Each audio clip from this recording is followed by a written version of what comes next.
Tournament champions of the Southern Conference, the Chattanooga Mocs. Ready to go as KK McCrary steps in the batter's box. Game 2 of the day from Tallahassee. Ready to roll. Great to have you with us. First pitch from Paige Gould is outside, and off we go. A complete game loss for Gould last night against Florida State, a 3-2 Seminoles victory. KK's had a good regional yesterday, a couple of hits, and she's starting in with another one here off the glove of the third baseman, Kaylee Phillips. And KK McCrary has her third hit of the Tallahassee regional.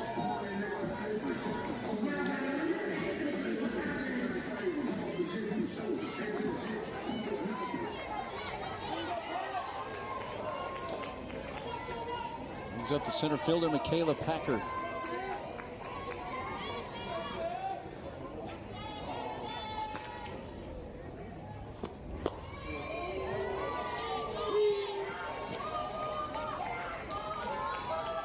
Packer, who is from Chattanooga, went to Baylor School, facing a team from her hometown.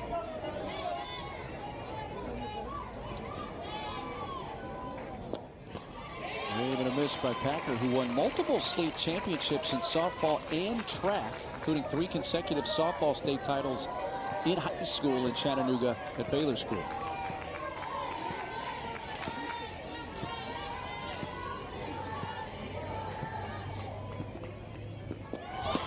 Takes outside. In fact, the story gets even better for Michaela Packer because she actually competed in both softball and track titles on the same day and won both.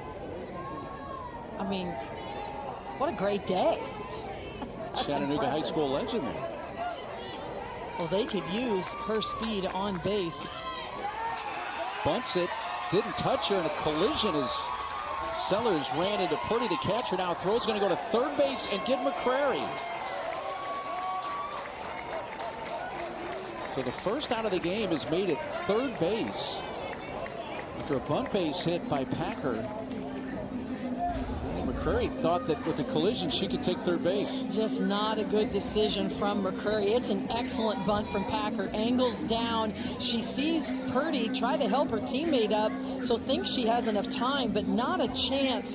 Auburn had all the momentum going. This is an Auburn team that does not score a lot of runs. It's been more about their pitching and defense this season than their offense, and McCrary runs right into the first out of the inning at third base. A big break for Chattanooga. Athletic trainer came out for Chattanooga to make sure that the first baseman, Ace Sellers, was okay after that collision with Purdy. Purdy had the catching gear on, so I assume that Sellers, without wearing that kind of gear, took the brunt of that collision. Well, this is going to be a lot of fun in this game with the speed of Auburn at the top of their lineup. Michaela Packer steals a lot of bases, but she's going to have to do it against one of the best catchers in the country in Jace Purdy at throwing out would-be base stealers. She is at 18 on the season. That's good for 5th best in the nation. And she has really shut down a lot of innings and really shut down the speed game of other teams because of her ability to quickly transfer the ball and cannon the ball down to second base. Purdy threw out one trying to steal yesterday at Florida State. Packers 15 of 17 in steal attempts this year.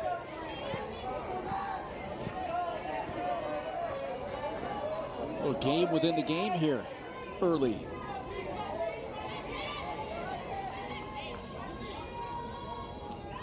There she goes. The throw almost hit Gould. Purdy hung on to it just a little bit too long and kind of pulled it to the left side, and there's Packer with her 16th steal. Yeah, she never really got the ball up into throwing position. You can see she's off balance, and that causes her to come across her body, so no chance to get Packer. It's going to be kind of fun to track that throughout this game. So far, Auburn gets a point in the stolen base category. And a walk to Tresvik.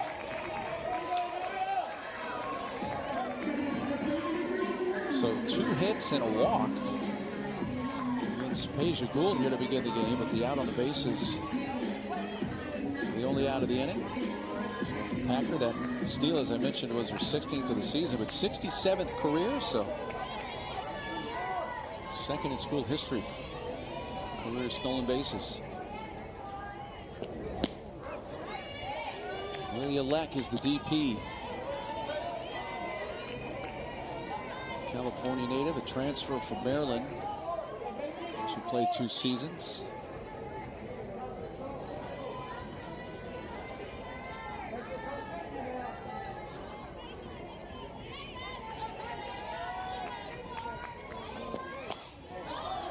Got under it and a fly ball to left field sends Bailey Pitts back. Packer drawing a throw with a hard bluff.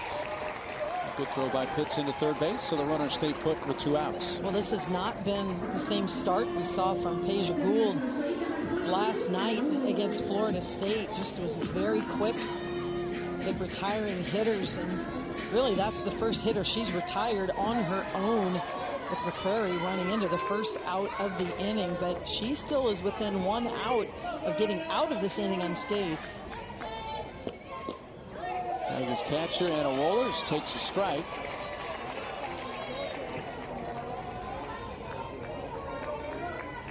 Wohlers had a hit in yesterday's game, went 1 for 2 with a couple of walks, so she's hitting .305, which leads the team in batting average. That's pulled into right field for a base hit. Packer heading for the plate. The throw is going to go towards third. That allows the trailing runner to go to second. It's an RBI base hit for Wohlers, her 20th RBI. Comes in Packer, and it's 1-0.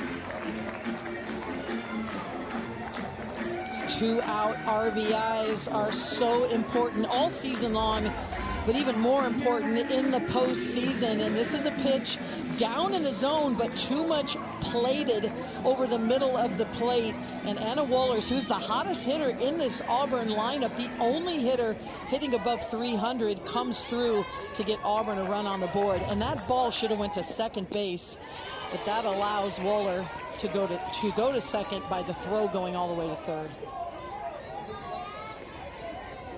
Now runners at second and third with a run in here in the top of the first for the Tigers, with Ax Milanowski, the first baseman, batting.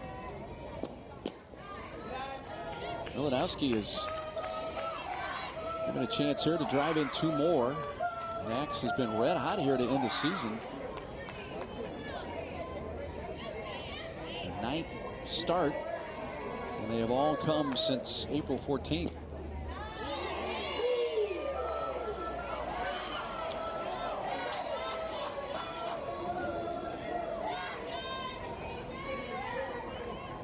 Peja Gould trying to limit this first inning trouble for Chattanooga.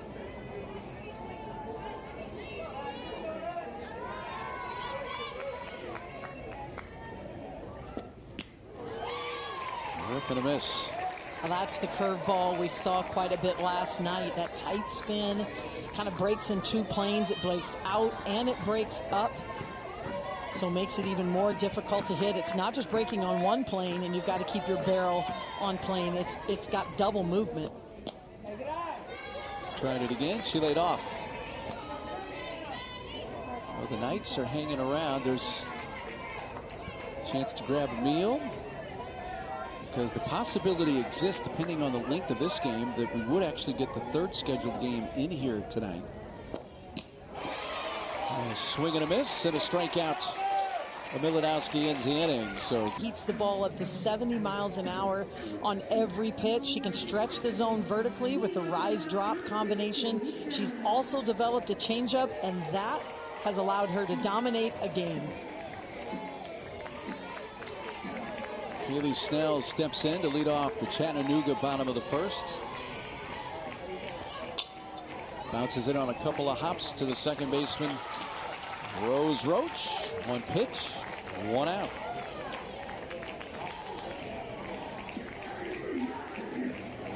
Well, if you've done your homework on Maddie Penta, you're going to know she throws a lot of first pitch strikes. Has one of the highest first pitch strike rates in the nation. but she can throw a variety of pitches for that first strike. So it's not like you can hunt one zone.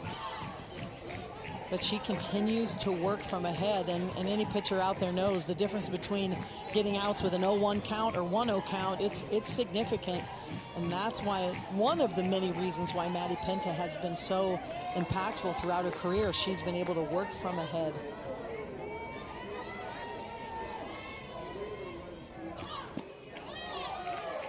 And strike to Cameron Cernuto.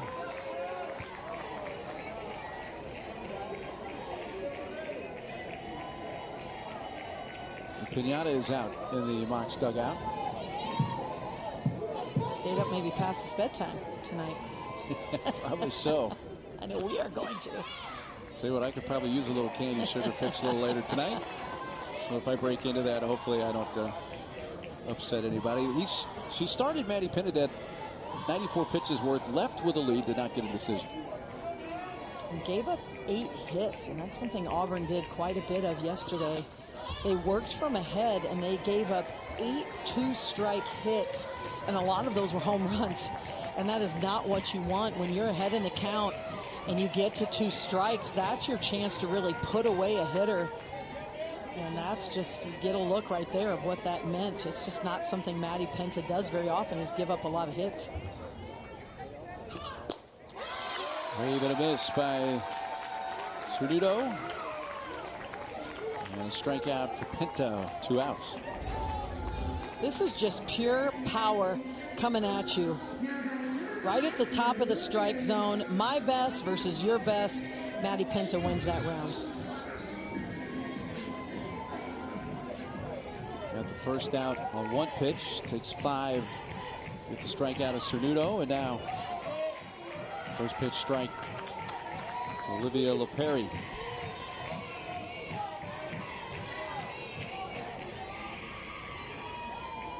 Orlando area native.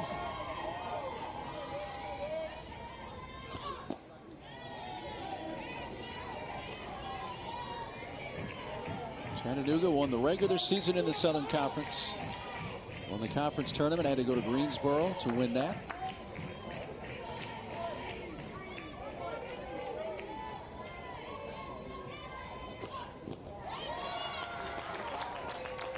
Well, you think about what it takes to really win an elimination game. It takes a lot of grit, a lot of determination, but most importantly, it's the ability to bounce back quickly. And you think about Chattanooga, they have not lost much in their last 10 games, just 2 losses in their last 10 games now.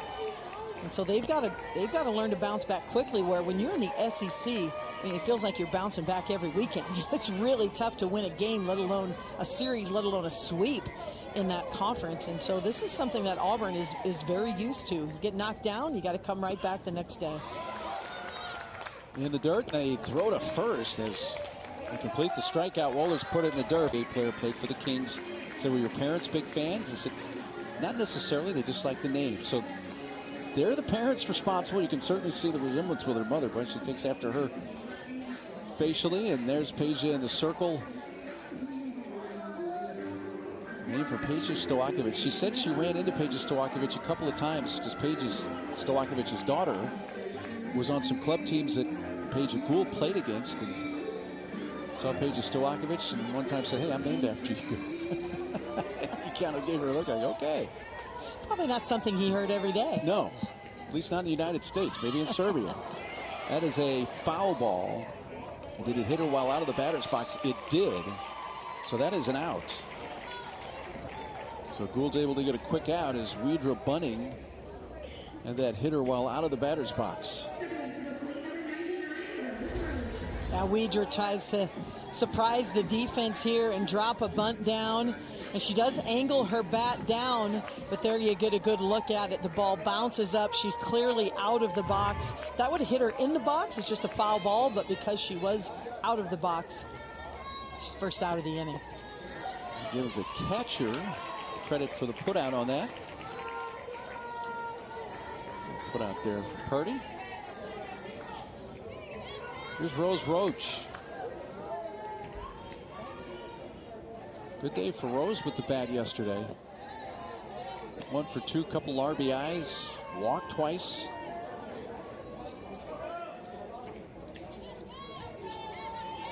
And one hit was a double, her first extra base hit of the season.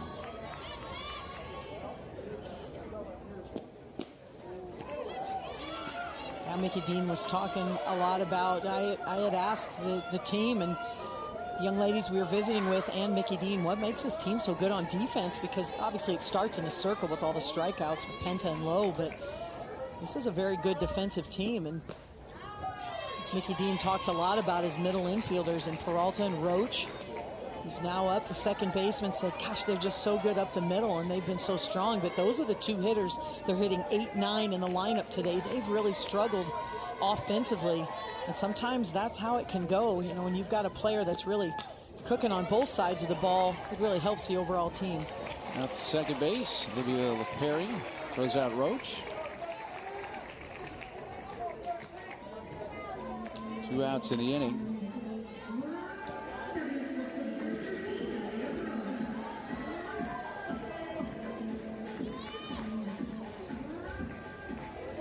Going to bring up the bottom of the order, Anelia Peralta.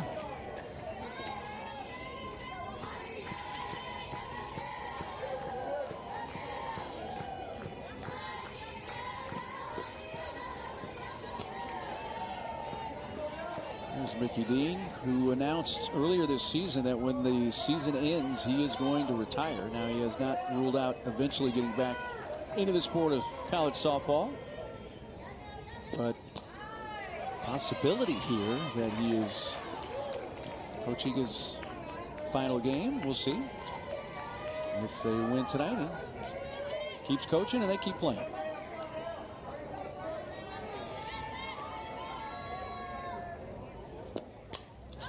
You know, and ever since he made that announcement, he has tried very, very hard to not make it about Mickey Dean and the Mickey Dean show, but you know, a lot of softball coaches, myself included, just known Coach Dean for a long time.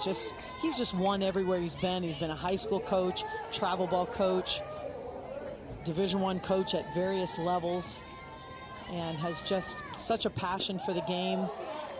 Always willing to give back to the game. He's got time for everybody to talk about the game and really help younger coaches. An outstanding mentor. Somehow I just have a feeling he will definitely still be around the game.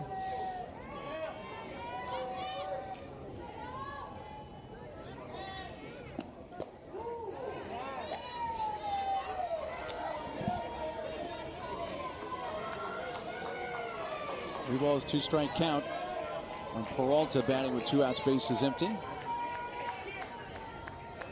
Auburn picked up a run in the top of the first. There's ball 4 in March.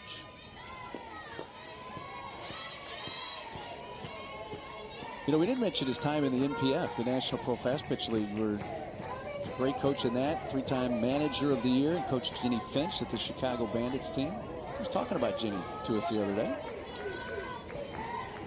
Had to pry the ball out of her hand because she always wanted to continue to work. Kind of equating that to Maddie Penta. Saying that he's got to tell her, leave, get out of here. You don't stop working. You've done enough tonight. Go elsewhere. Well, any coach loves that. It's always more fun as a coach to really like calm someone down or slow them down than it is to try and rev them up when they have that kind of self-motivation. And no surprise to hear that Maddie Penta leading the dugout now with not only the cheers but a few of the dance moves I saw when the camera first caught her. But just what a worker. And, you know, she has literally built herself into being one of the best pitchers in the country this season. Let's pull down the left field side, just foul by inches. Third base umpire Matt Dial was right there on it, though. Had the best look at it.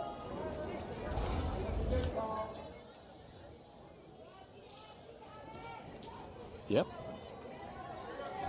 By 3, 4, 5 inches, maybe. Wasn't much.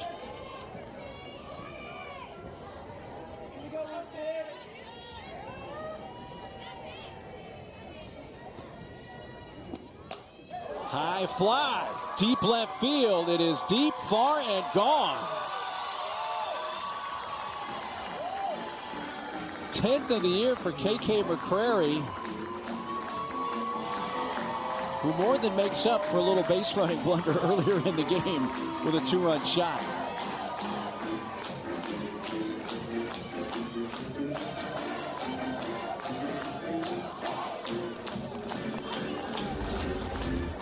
KK McCrary hunting a pitch up in the zone, and this one is left too much over the plate from Peja Gould, and KK McCrary gets her front foot down and drives off the back foot and hits it deep into the night. And this Auburn team has jumped to an early lead. A lot of smiles in the Auburn dugout, and this is a team who's really struggled to score all season long. So for them to look up at the scoreboard, we're not even through the top of the second inning, to have a 3-run lead, that's got to feel really good for this Auburn team. 2-run shot for McCrary. It's now been a 3-run lead for Auburn. Just the 8th home run that Peja Gould has given up this year in over 120 innings pitched.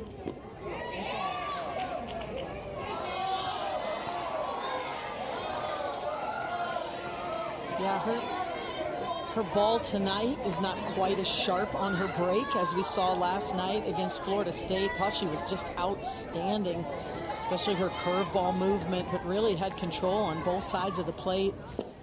That's hit to the alley in right center field with Packer speed. He's easily going to get extra bases. He's going to try for 3, and she's going to make it with a head-first slide.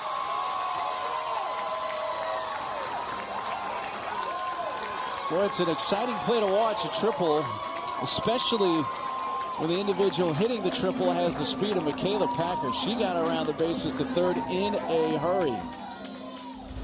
And she's her own base coach on this ball because it's in front of her. You see her eyes are up, her head's on a swivel, and she realizes, yep, I got plenty of time to get over to third base. There was no hesitation. Tresvik.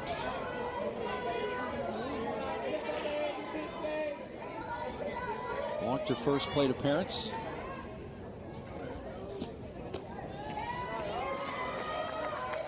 That's another thing we're seeing from Peja Gould. Last night really worked from ahead.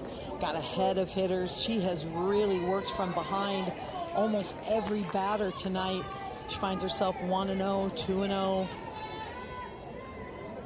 She still has yet to settle in. You know, not only are we talking about last night when she threw 104 pitches, but in the Southern Conference tournament, she had to throw 479 pitches in 5 games in that tournament that took place in just a 3-day span. They needed her to win that Southern Conference tournament and get them in the NCAA tournament for the 16th time in school history, 2nd time in the last 3 years.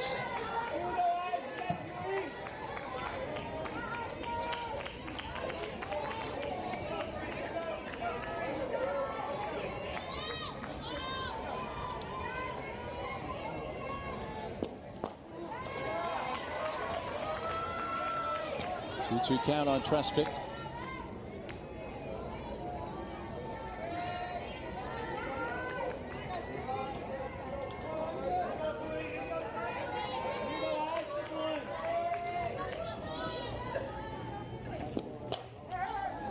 Out to right center field.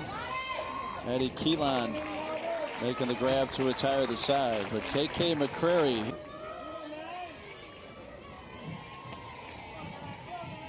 This team on the short end of a 3-0 score. Bailey Pitts swinging at the first pitch, pops it up into shallow center field, and second baseman Rose Roach out to make the play. Oh, I like the strategy here from Chattanooga. They've done their homework on Maddie Penta. They know she likes to work from ahead. They haven't had success yet, but they are putting swings on the first offering from Maddie Penta. But credit to Penta, she's also been mixing in all of her pitches on those first pitch strikes. She has not been living on the same pitch. Penta needed only 11 pitches to get through the first inning. 2 pitches deep now here into the second. It's a strike. Kendall Forsythe.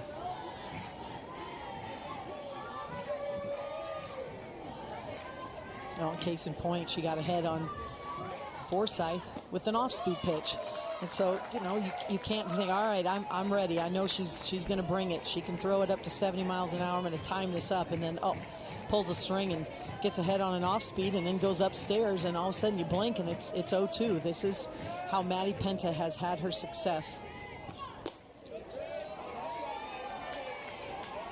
1 ball, 2 strikes on Forsythe. Having an outstanding senior season. All Southern Conference first team as the DP.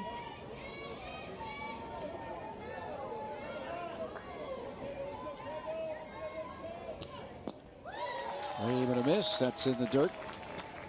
The Rollers throws to first to finish off the strikeout, and it's already 3 Ks. They're facing just 5 hitters for Maddie Penta. And I love the mentality of Maddie Penta, her pitching coach Mickey Dean. You know, a lot of times you get ahead in the count 0-2, 1-2, and you'll hear coaches say, let's throw a waste pitch. Let's learn how to throw a waste pitch where you're not intentionally throwing a strike. You're trying to get the hitter to, you know, maybe offer at it. And with Maddie Penta, there's no waste pitch. It's a chase pitch, and as we saw there. And I love that because it still has a purpose.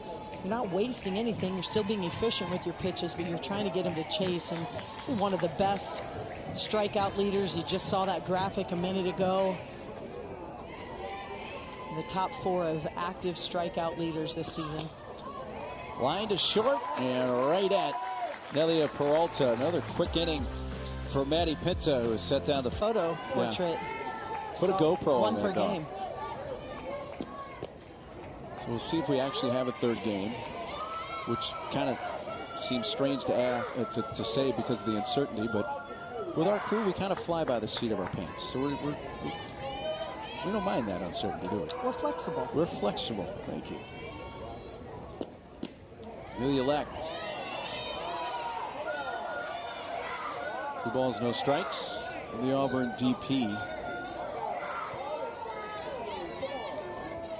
Fly to left fielder, first time up.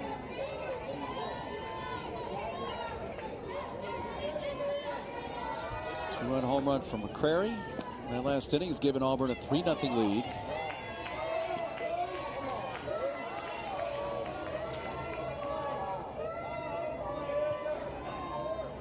Four, 5, and 6 hitters here for the Tigers at the top of the 3rd inning.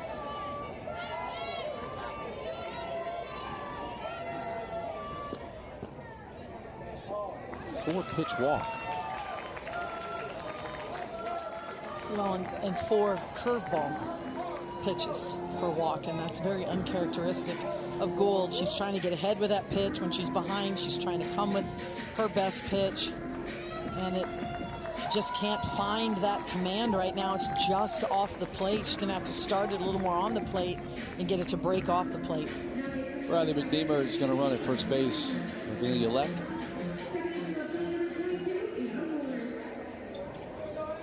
Bring up the catcher Wohlers. By the way, this is the 9th all-time meeting between Auburn and Chattanooga. Auburn has won 6 of the previous 8, including the last meeting, which took place at Jane B. Moore Field at Auburn just over 2 years ago. They won that game 7-3. But the Mocs have won twice, including in Chattanooga in April of 2021. They won a 1-0 game. So it hasn't been all that long since Chattanooga has beaten Auburn. Well, Coach Reed even said this is one of the first seasons they hadn't played each other in the regular season.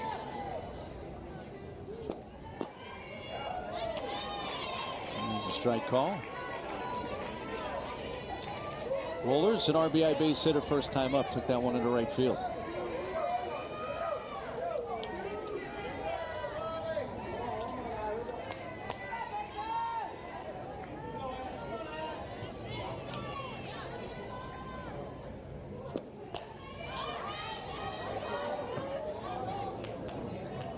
For Auburn, this is their 3rd consecutive regional hosted by an ACC team. They've been at Clemson the last 2 years. They took Clemson to the final game of the regional final before losing 5-1. Also at Clemson 2 years ago in 2022. That ball sent in the air to deep center field. Up and out, gone. 6th of the year for Anna Wohlers, who has now knocked in 3 runs tonight. That makes it 5-0.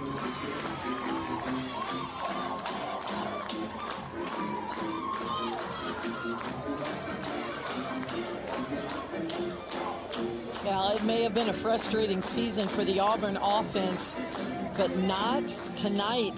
We've seen a couple long balls already, and the solo shots don't really hurt you in the postseason, but when you walk a batter before this type of swing, and Wohlers gets that front foot down, look at the elevation she gets on the ball, and she hit it to dead center field, which means she was right on time, and Auburn has a huge lead.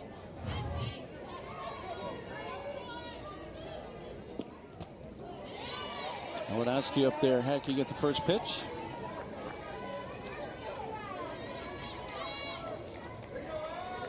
They'll make that a pair of 2-run home runs now for Auburn in back-to-back innings, as McCrary hit one in the second, and now Wohlers has done so here in the third.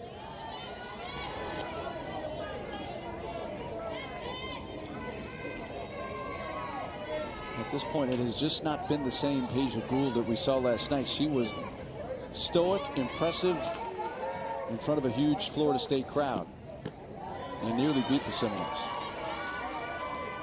I mean, this whole stadium was on edge, and a lot of it had to do with Peja Gould. It's really stymied the Florida State offense for the first few innings of the game. Really took some clutch hits from the Seminoles to come out on top. But tonight, we look up again, it's a 3-1 count. Just a lot of hitters counts for Auburn. They have made her pay for not working from ahead.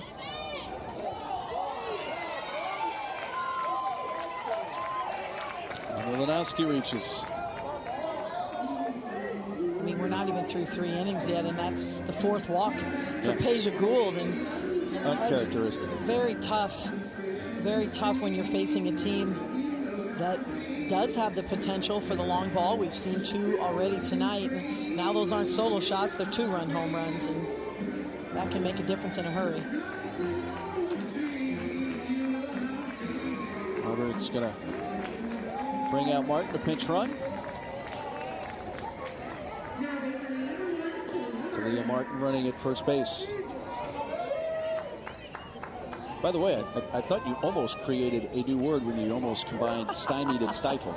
Did you like that? Yeah, I did. Were you going to pull out your thesaurus or dictionary? That would have been the dictionary listing there.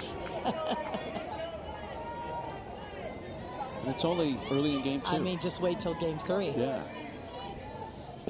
Annabelle Widra drops down a perfect bunt. Scooped up and thrown out by Kaylee Phillips, but does the job. As that advances Martin down to second base. First out of the inning. I mean, this Auburn offense is rolling. We've seen extra base hits, the home runs, the triple, drawing walks. We've now seen a sacrifice bunt. I mean, this is one of the best 3-inning stretches. We're not even through the 3rd inning here that we've seen from the Auburn offense all season long. Patty Pittman obviously liking the offensive support in the dugout. Rose Roach. Blocked. Still heading for third, and a throw there. They'll get her in time. Well, Purdy blocked it in front of the plate, and with her arm, that short throw 60 feet to third, not a challenge even with opportunity. And that's the second time they made it out at third base tonight. It's so impressive how quick she is at getting rid of the ball. She wisely barehands it. Once she keeps it in front of her, watch her barehand the ball and how quickly she gets it up to her throwing position and gets rid of the ball and has an absolute rocket. I mean, she's thrown out base runners at will this season, and you can see why, just how quick she is with her transfer and what a strong arm she has. So that's now 19 on the season. Top 5 in D1.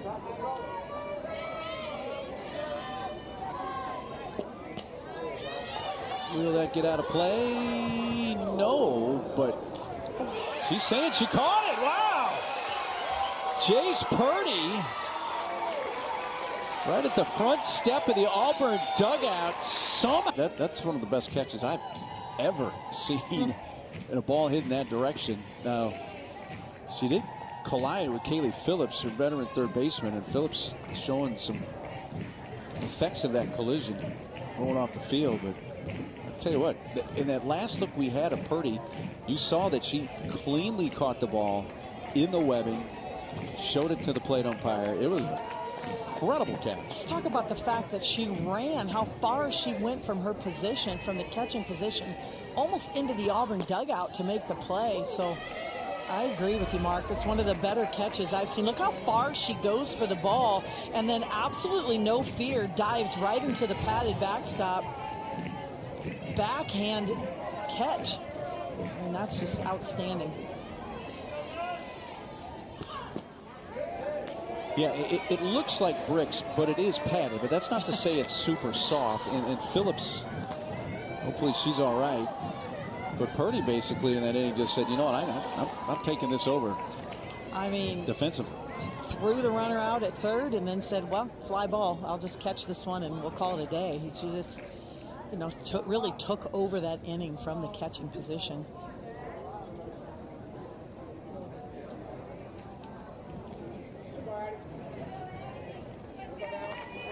Rio count.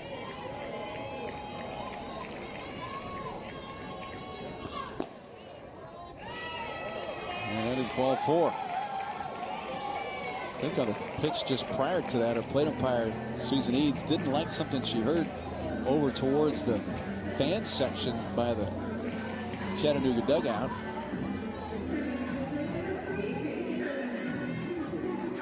Knox fans sitting over there on the first base side.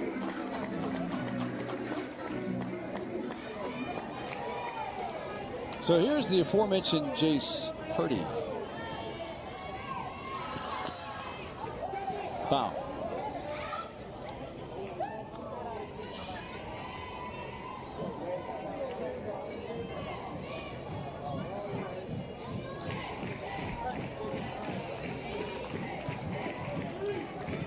Boonville, Indiana, their hometown.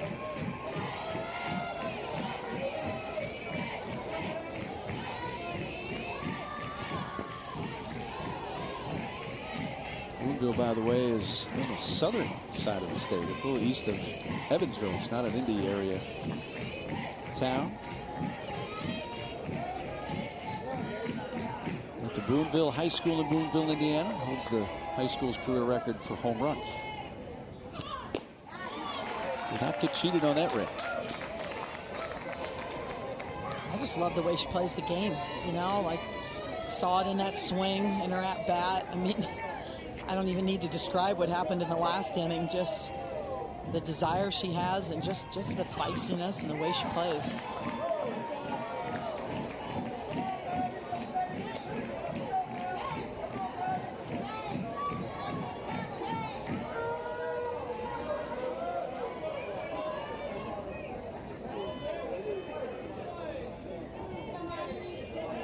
And his 2-2 pitch. He gets her on strikes. Maddie's 4th K. 1 out. Just an unproductive out from Purdy. Just want to move the runner into scoring position, and Penta just goes with the heat. It's just a fastball on the outer half of the plate. And when it's coming at you at 70 miles an hour, you just got to catch up with that one. Purdy couldn't do it. Not many hitters have been able to do it throughout their career.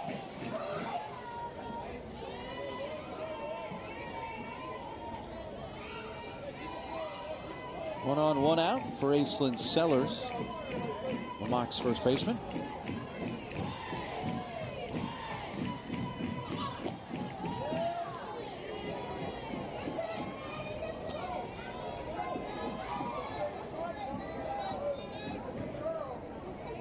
Two-run double last night for Sellers.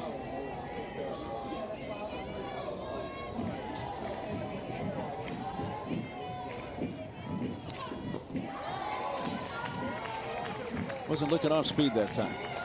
Well, and that's, you know, when you feel like you're close to the zone, there's quite a few pitches tonight that could have gone either way, you know. It's probably why we've got a little bit of chirping going on around the ballpark tonight. But when you're Maddie Penta, if you're not getting a call on a drop ball low in the zone, you know, you can pull out your off-speed pitch because she has good command of several pitches.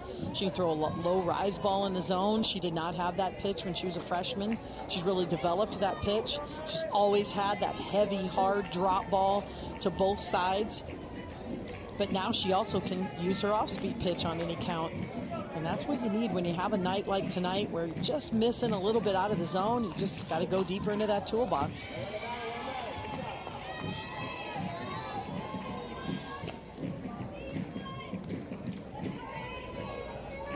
And conversely for Gould, we've seen that she's really been relying on that curveball, and it just hasn't been there tonight, and she continues to try to find it.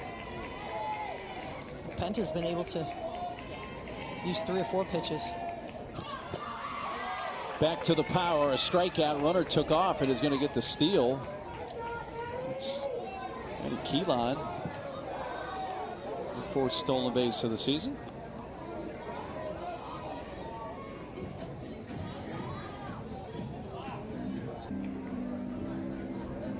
Now there's been a decision reached.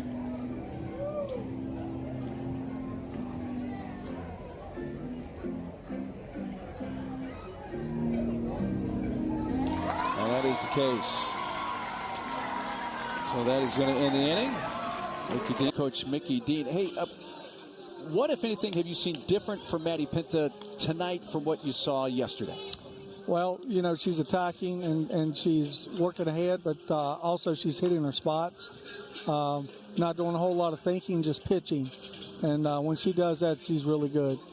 Well, Coach, I know at times this season it's been a little bit of a challenge to score runs, but your offense drawing walks, 2 home runs. What are you seeing, and that is, what are you seeing on the offensive side of the ball tonight? Well, you know, I think we were well prepared for the young lady we just saw. We got to watch her a little bit yesterday. We've been watching video on her. You know, it takes a lot of work to watch 4 or 5 pitchers from every team, but our staff, our coaches have done a real nice job of really preparing our hitters for the pitching that they're going to see. We appreciate the insight. Thank you, Coach. Thank you, War Eagle. And Coach Mickey Dean. As he alluded to, there is a new pitcher for Chattanooga, as Alyssa Labdis comes into the game now to pitch for Chattanooga.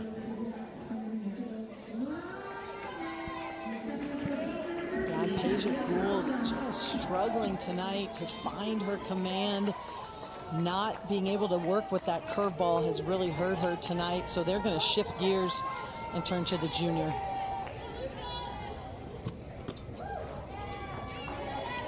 And with Labdis, you're really going to see her work more up in the zone.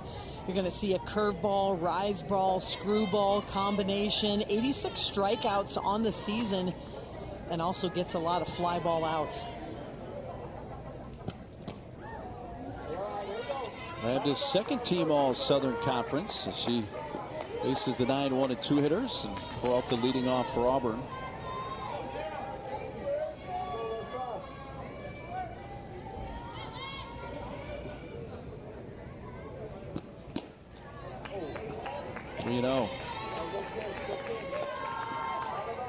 Peralta walked back in the second and then scored when the next hitter, McCrary, hit a 2-run home run.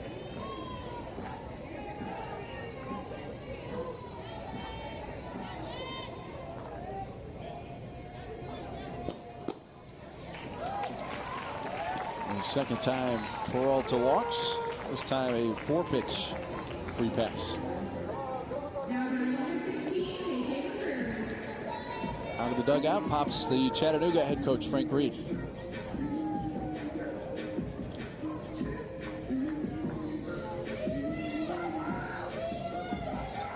Labdis last pitched in the final game of the SoCon tournament with 2 2/3. Here is McCrary, who has singled and hit a 2-run homer. Has 4 hits in this regional. She had a couple yesterday as well.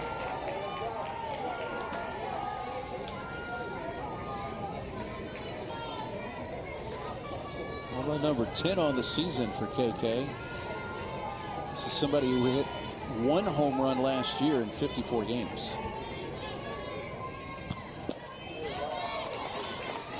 I just love the way she plays the game. She really attacks the game. You see it out in the outfield where she's got range from the dirt all the way back to the wall. Not afraid to go chase anything down, and you can see what she's done in her last 8 games. Hitting at 370, and you've got a leadoff hitter up in that territory and getting on base and really igniting the offense. It's what Auburn's been looking for the majority of the season.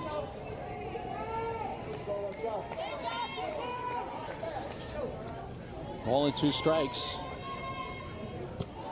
Landis gets the strikeout. McCrary goes down swinging. They retire her for the first time tonight. McCrary with a quick word for the next hitter, Packer, on what to expect from the new pitcher, Labdis.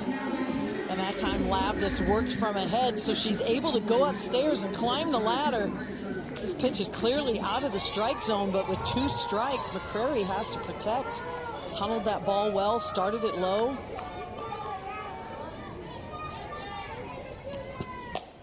Let's hit to left field on a line, going in initially and then back.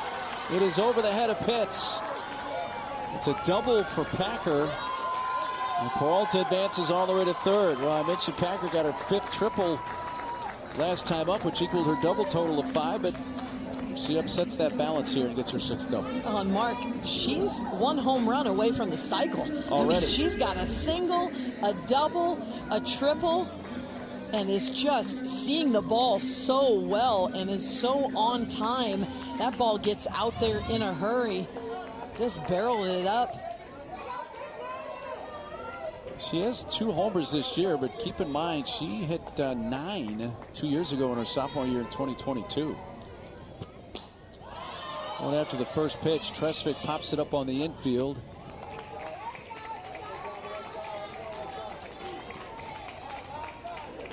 Boy, that's a huge out for Chattanooga. You got the heart of the lineup for Auburn. They've got a little momentum in this inning. When you can keep the ball on the infield, either a ground ball to the left side or a fly ball anywhere on the infield with a runner third and less than 2 outs, that's a big lift for the Chattanooga defense. Prevents Auburn from scoring. Tigers have their cleanup hitter up, DP Amelia Leck. Going to twist back out of play.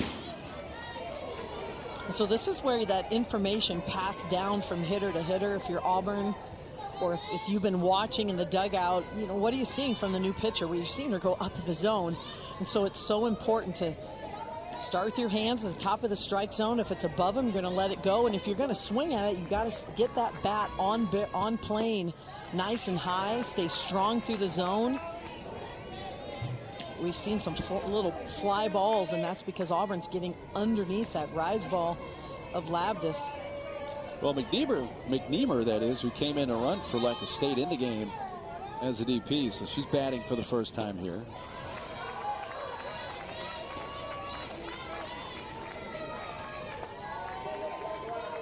Alina, Kansas native.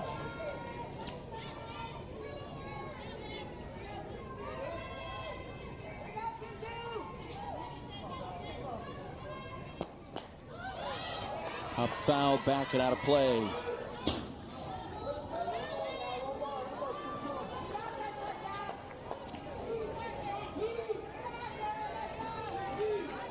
Runners at second and third. Packers the runner at second. Peralta at third. 2 outs and a 2-2 count.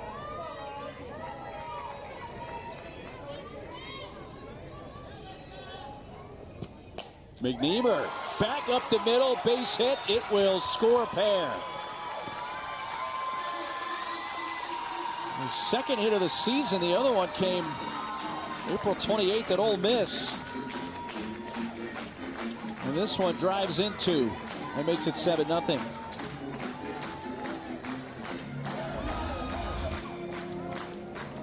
Well, she doesn't get a whole lot of this ball, but is able to keep her barrel on plane and keep it nice and high. And because she does that, she is rewarded by getting enough of the barrel to flare it up the middle and score 2 more runs for the Tigers.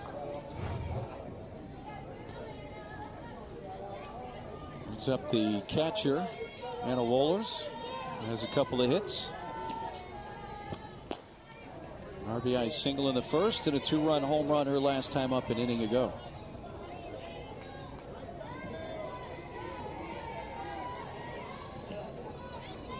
Now a 7-0 lead for Auburn in this elimination game from Tallahassee.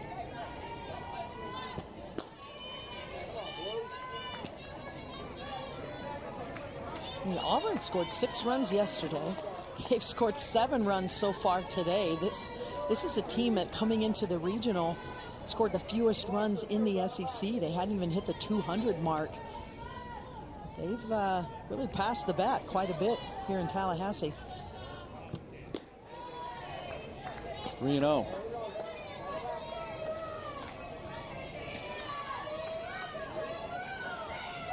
Wohlers' home run last time up, her 6th of the year.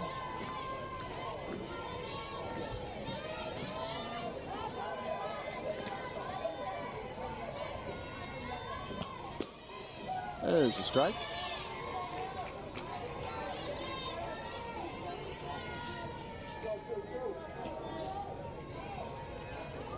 Things are loose right now in the Auburn third base dugout.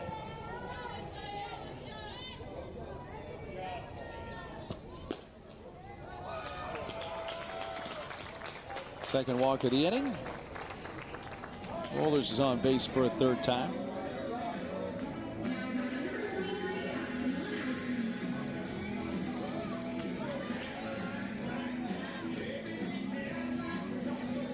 Bring up the Auburn first baseman, Axe Milanowski.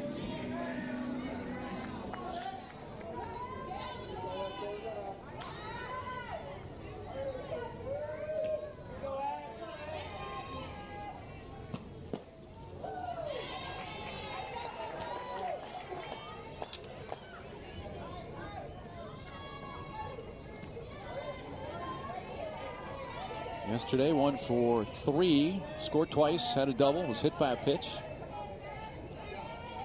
He struck out and walked so far tonight. 0-2.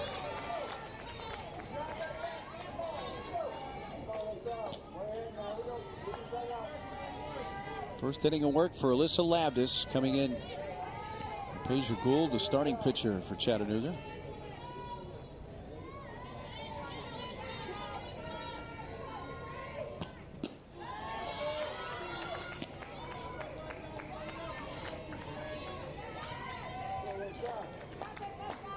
We're seeing Auburn show a lot more discipline on that pitch up in the zone. And that's the advantage of watching a pitcher, watching your teammates ahead of you, sharing information down the line, so those adjustments can be made very quickly.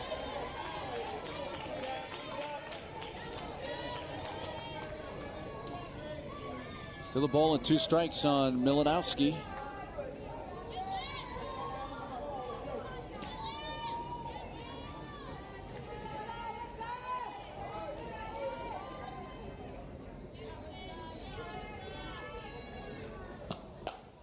Lined into left field for a base hit. They're going to try to score another run, and will do so.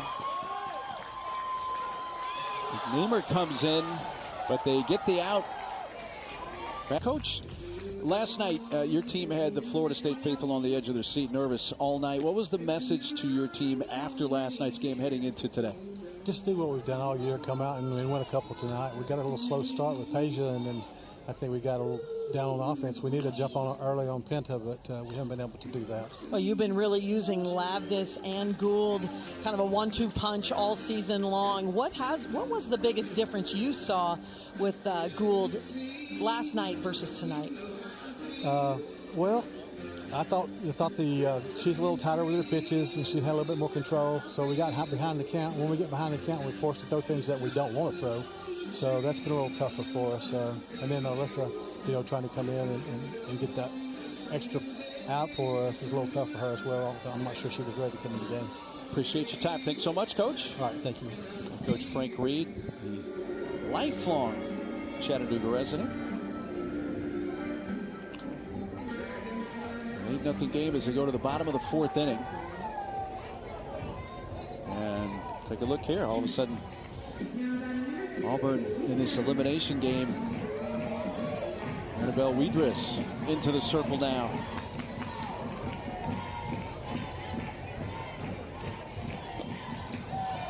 Weidris moves from third base to the circle, which she did yesterday as well. McNeamer playing third base.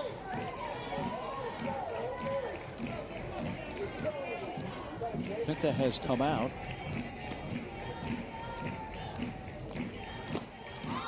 Now, we talked with Mickey Dean the last break.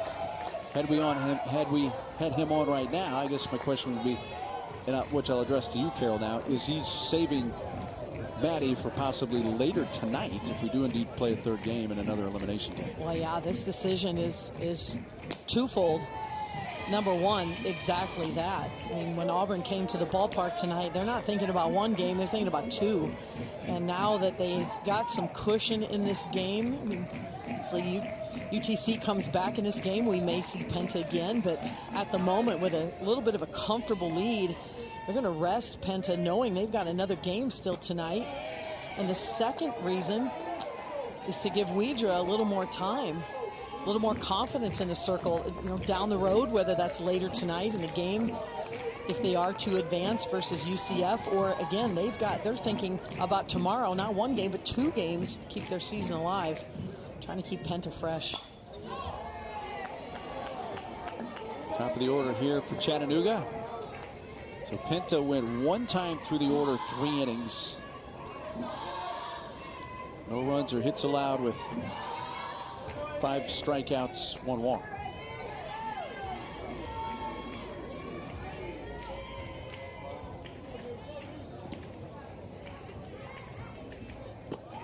Able to miss by Snell. And a strikeout for the first out of the bottom of the 4th. The other thing it does for Maddie Penta, when you take a pitcher out of the game, I'd say that's a pretty good one time through the lineup. 5 strikeouts. Nobody really threatening, getting a hit. When you take a pitcher out of the game in that situation, I mean, Maddie Penta's feeling good. She's feeling confident. And that goes a long way if they are indeed to come out on top in this game, and then they play right away again against UCF. She hits the circle. She's going to bring that confidence with her to the next game. And right now with an 8-0 score, Chattanooga has to score either in this inning or the next inning to extend the game, and that's if they keep Auburn from scoring from this point on.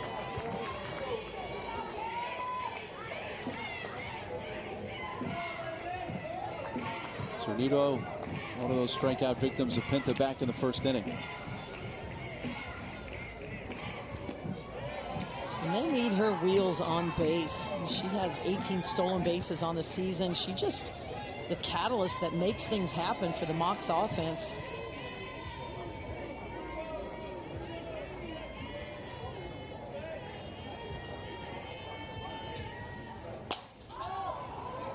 In the air to shallow left field. Prairie comes in. Nebraska catch that.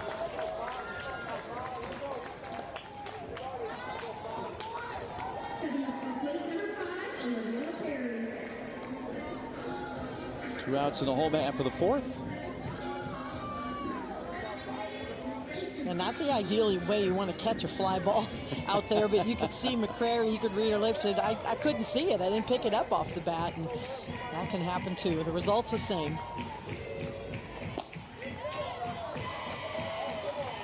First pitch strike to Olivia LaPerry.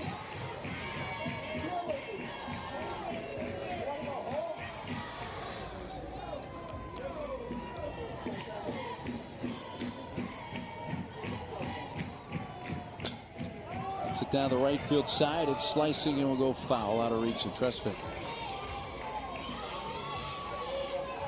This outfield from Auburn can really cover some ground. I mean, they hit 1, 2, 3 in the lineup. You got McCrary in left, Packer in center, and Tresvik over there in right field, so you know they have some speed anyway, hitting at the top of the lineup, but just the way they cover ground in the outfield, I mean, that is a pitcher's dream in terms of outfielders. There's not much that's going to drop out there because of their speed.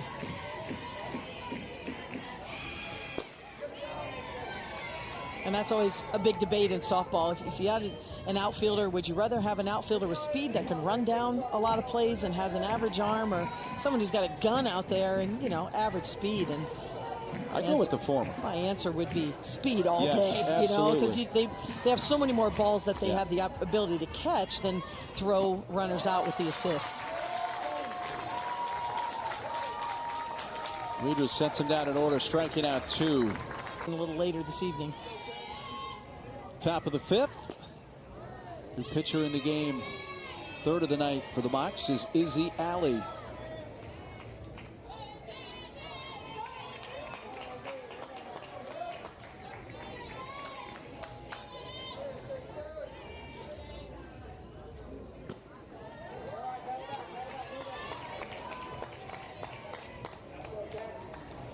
Weidra, who is now the pitcher for Auburn, facing her counterpart, Alley, junior from Ocean View, Delaware. Chattanooga just going deep into their bullpen, trying to slow down Auburn. And they have scored in every inning, and they've done it in a variety of ways. Give Alley a chance to shut them down.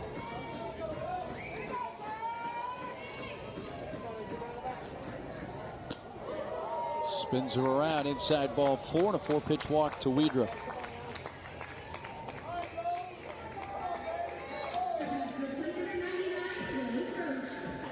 Well, Chattanooga knows they are already going to have to score at least 1 to extend the game in the bottom of the 5th inning. Auburn could make that a bigger hill to climb here if they add on.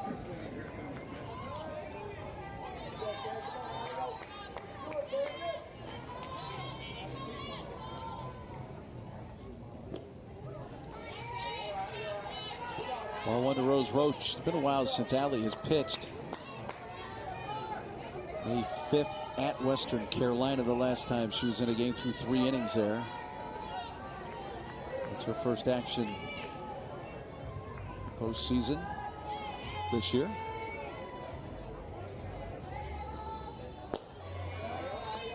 Still trying to find the strike zone. Alley did find her public law degree in just 3 years. She graduated 3 years with that degree.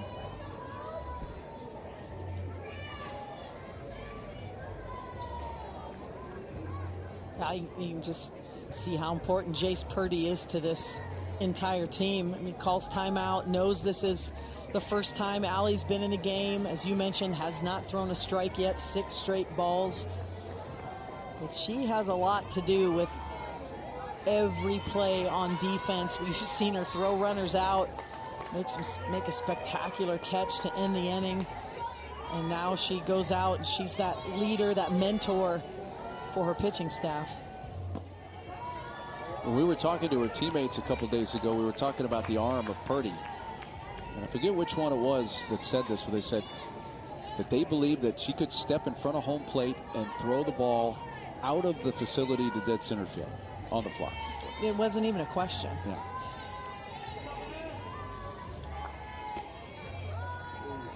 Well, yeah, we asked her, you know, what is it? I mean, this young lady has thrown out nearly 20 runners, you know, would-be base stealers, and she's done it with ease, and she's in the top 5 in the country. What makes her so special? And I think the word used by all 3 players was she's just got a cannon, and their eyes were bulging.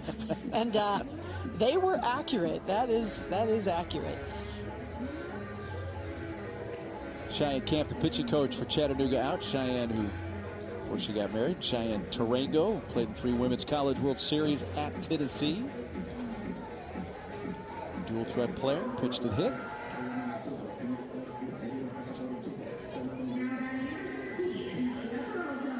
Two on, nobody out for Peralta.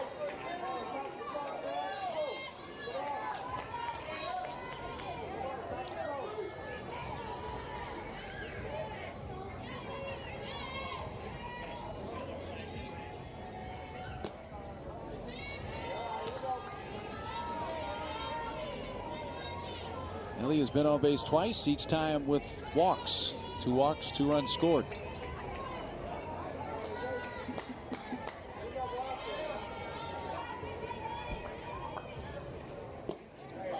There it is.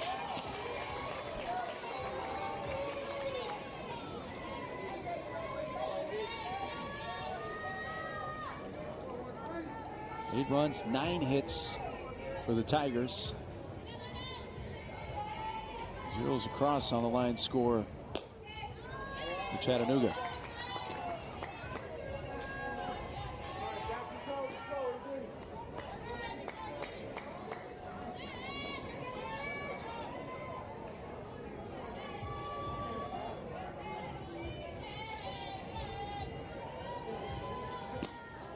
Oh, it's such. We talked earlier in the last game about how this day is such an emotional day because, you know, 2 teams will finish their season today. No matter how you entered the day, whether you entered in the winner's bracket or the loser's bracket, there's only 2 teams that'll head into Sunday. And the team that wins this game. Force out at third, throw to first, double play. 5-3 twin killing.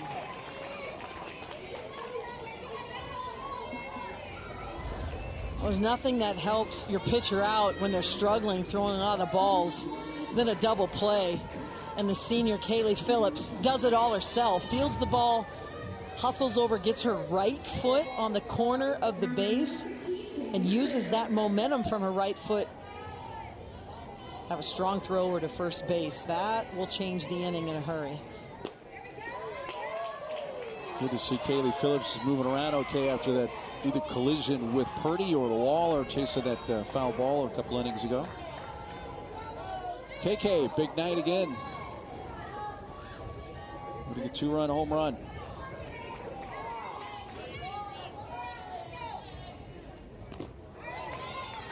Yeah, just back to entering the game and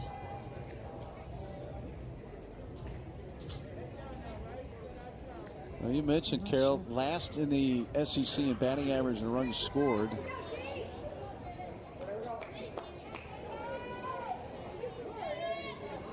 Six runs yesterday, 8 so far tonight, 14. Just a completely different team. We've seen walks, we've seen singles, we've seen extra base hits, home runs, and we haven't seen it in 1 inning. You know, we've seen it in quite a few innings as the runner advances on the wild pitch. But this particular day, as well, as you continue on that emotion, Florida State's feeling good. They've won 2 in a row. They're relaxing tonight while everybody else is battling it out. They only need 1 more game, 1 more win tomorrow to head to Super Regionals.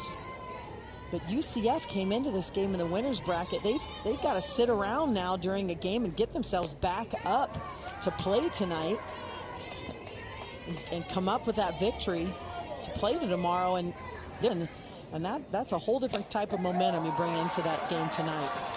Another RBI for McCrary, the 3rd of the game. Makes it 9-0, her 3rd hit.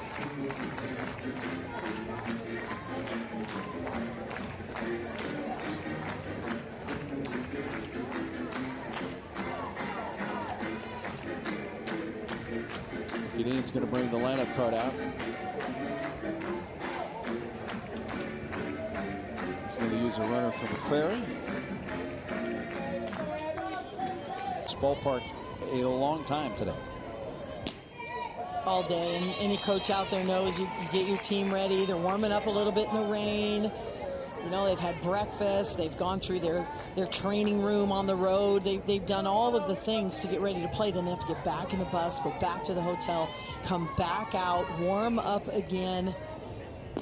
And now they just went through warm-ups again for the final, what will be the final game of the evening. And it's just a long day. But, hey, when your season's on the line, you've got to find a way. I mean, there's no time for excuses. There's no time for anything but have it be go time once this final game gets started tonight.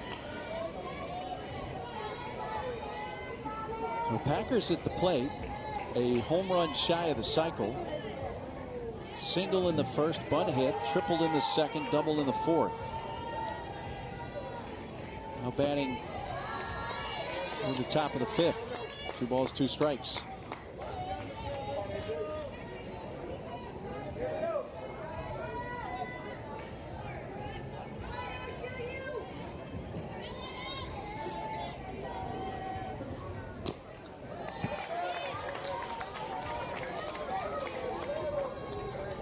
Looking ahead to the Chattanooga bottom of the 5th. 4, 5, and 6 part of the order due up. Gonna have to score now at least 2 to extend the game and extend their season.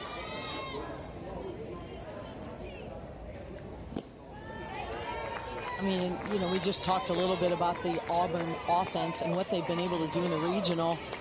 Just in this game tonight, they're hitting over 500 as a team. And with 2 outs, they're 6 for 9. They're hitting .667. I mean, these are numbers that when you look at those numbers, you're going to produce runs in the postseason. Strikeout ends the inning. Chattanooga needs to. Eddie Keelan.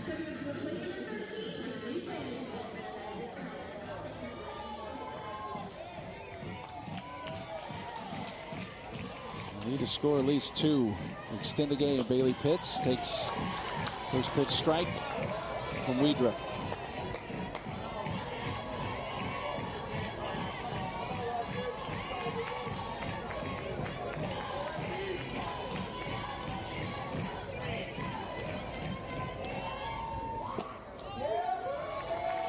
Well, we were talking to head coach Frank Reed. He was talking about how much he enjoyed coaching this team, that this was the favorite team that he had coached. And if every team could be like this team, he didn't feel like he'd ever retire. It was just so much fun to coach this team. They know how to win. So much success in the SoCon Conference, a lot of camaraderie. And he has built a tremendous culture at Chattanooga. This is a team that expects to not only contend for conference championships, but to punch their ticket to the NCAA championship every season.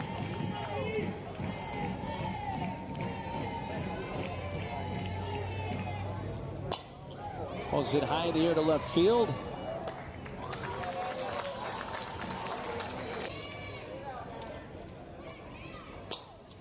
Check swing, fly ball, right field, coming towards the line in foul territory. Tresvik makes the catch. 2 outs.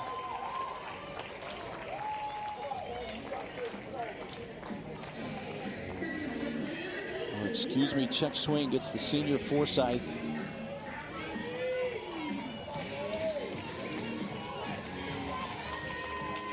One of the 4 seniors up here, Kaylee Phillips.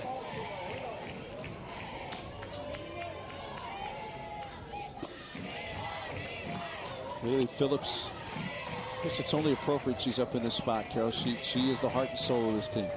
The unquestioned leader. You could feel it, you could see it when we were talking to this team. Just had an outstanding senior season, 15 home runs.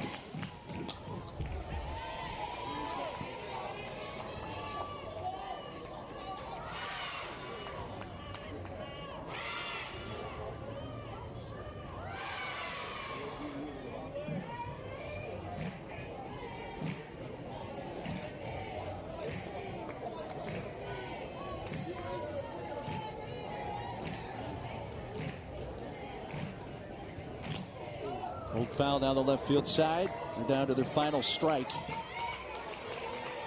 Only had 1 base runner in this game. That was Keelan, who was called out on batter's interference on a steal attempt. There's the line score. They're looking for a base runner to extend this game.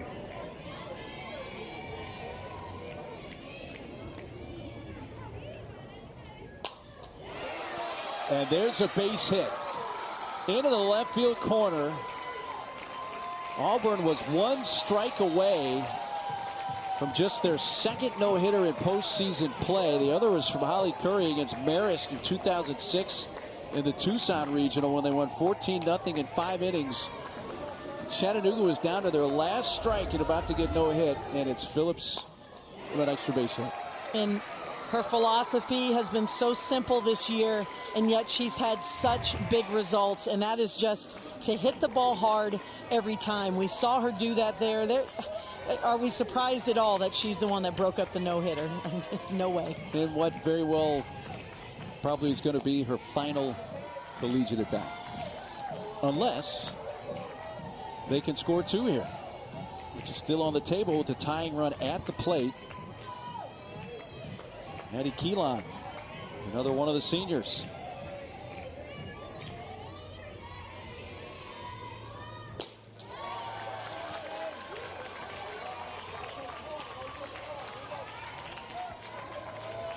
Once again, down to their final strike.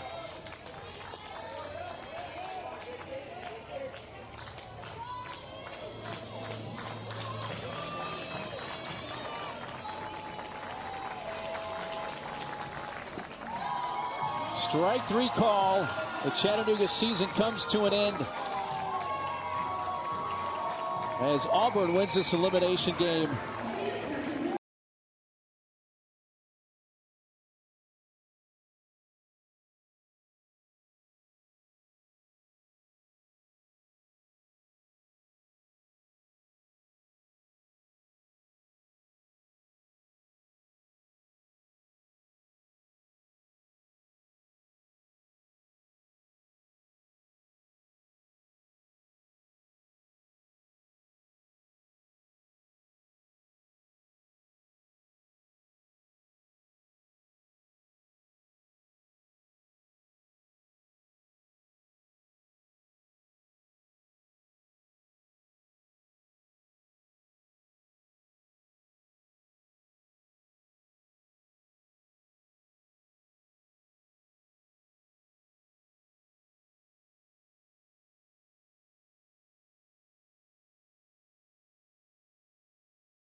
Eddie Keelan.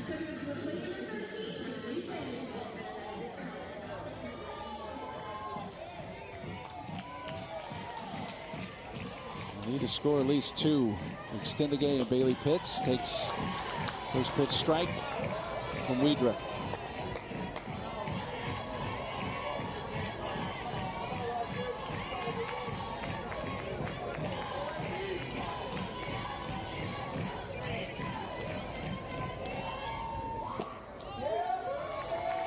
Well, we were talking to head coach Frank Reed. He was talking about how much he enjoyed coaching this team, that this was the favorite team that he had coached.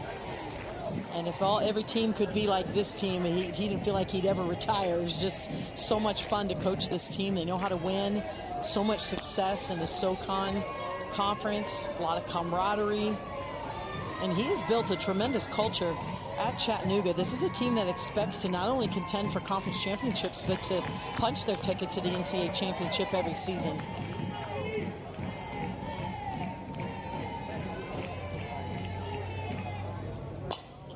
Ball's hit high in the air to left field.